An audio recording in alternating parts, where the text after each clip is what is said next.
I wasn't expected to be at this honor, to be honored as the highest honor in the United States Marine Corps. Our company commander back then was Captain Robertson. Now he's General Robertson. And General Robertson would hold me in his arm. He said, "Charlie, I have already made you a Marine, long, long time ago. It's about time that the government get to recognize you." Well, that was a sweet remark.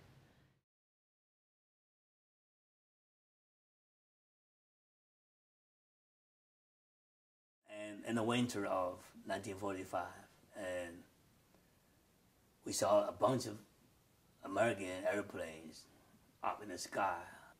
The color was blue. We saw a white star on each wing. And then a couple of days later, there was trucks, which is American Marines. But these Marines back then, they don't know that we were under starvation. But when, you know, our mouths start watering and see they eat whatever it is, and then they trade. And the Marines noticed that. They poured and they continued. They handled us. Well, everybody just gobbled up. They don't know what it is, but you surely that's good. Then we ran back home, tell our parents, well, these are the new soldiers. We don't know what they are, but they are big. They got a big nose, they carry their rifle and pistol. They got trucks and jeep all around the hill. And they said it must be the Americans. Some of them convey the message to me. I don't know how they convey the message to me. We're going to be leaving soon. So after we leave, we want you to go with us. We'll take you back to the compound. The first thing they did was bring me to the base bed with a bunch of clothes. And the tailors, they're Chinese, but they speak English. They probably told them, you make this look like a uniform.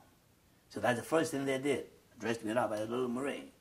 But we would let him fall out to chow with us, stand inspection with us. And we did make him a little Marine.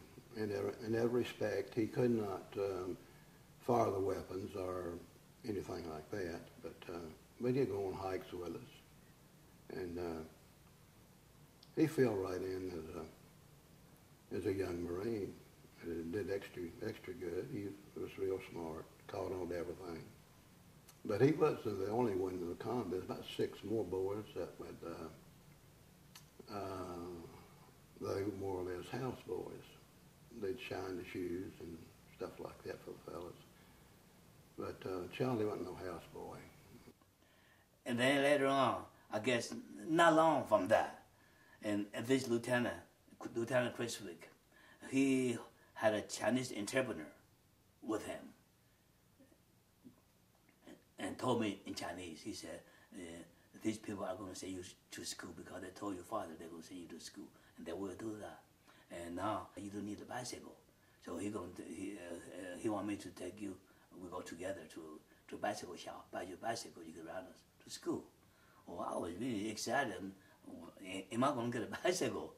We know, back then, a bicycle was something, not many people have it. In our whole village, we don't have a couple of bicycles. He couldn't believe that he was at school. And to have the Marines send those kids to school was just fantastic. If it weren't for that, the Marines loved him. But anybody who met Charlie when he was a child, you loved him right away.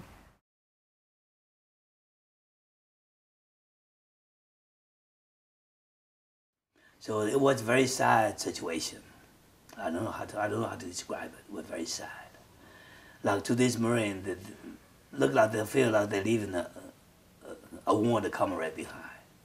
There's no way they can. Some come out with the idea, let's put him in a sea bag. No, he'll suffocate. They won't take a risk with my lives. So they have no choice, they left me behind. When I left China, it was about the same time that the Marines left. A lot of the Navy people were leaving at the same time, but it was about the same time. And it was very, very difficult to see these children not knowing that you'd ever see them again, figuring that you'd never see them again. And they're crying, and they want to come too. And it was very, very difficult. I can remember all of us crying. You know, after 1949, and they left me with a promise they're going to come back for me later, as soon as possible. So that soon, who knows, turned into 32 years. So after all the suffering, all the hardship I have to go through with communist persecution, I don't want to mention how hard that was because it's too much time. So when President Nixon opened a relationship between China and the United States, that was almost like a prayer has been answered. A dream is coming true. And at the beginning, I've heard, I live in a village in a rural area. We don't get much news. But there's some rumors passed out. They said that American president has made a relationship with our government. Oh, I said, that's nonsense. That would never happen. Because all those years, the United States has been a top enemy to China. How can they ever make a relationship again? I said, that's kidding. That would not happen, just a rumor.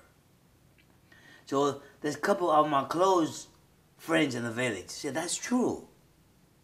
They said that United States, somebody named Kissinger or Nixon, whatever, has come to visit us. They made a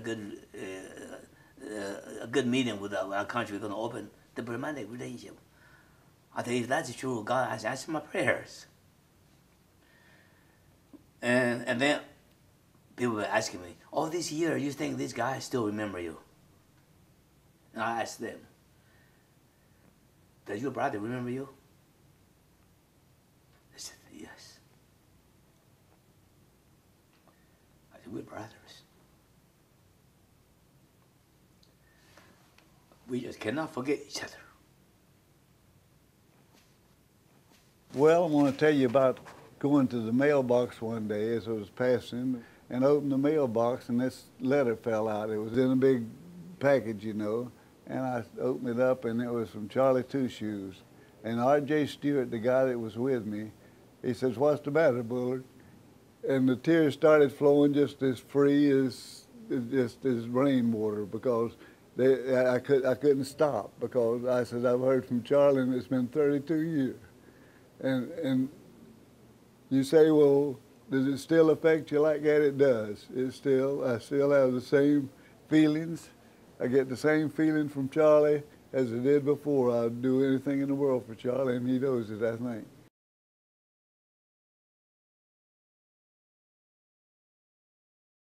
Well, Charlie moved to Greensboro. I got really more close to him.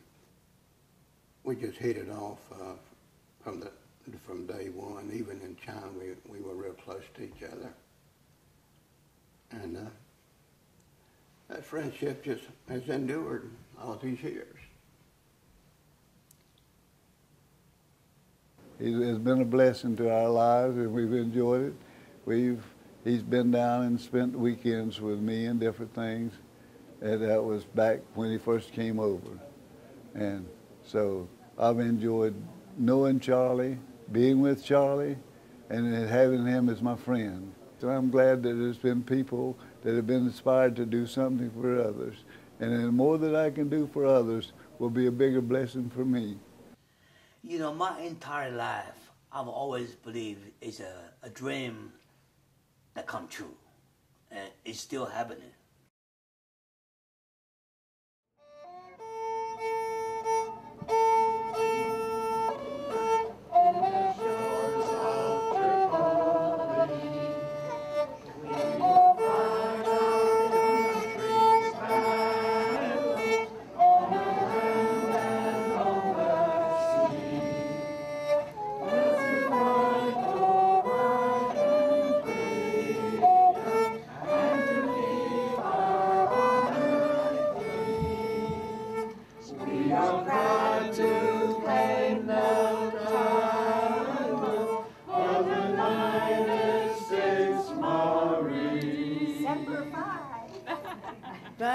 Thank you. God bless America.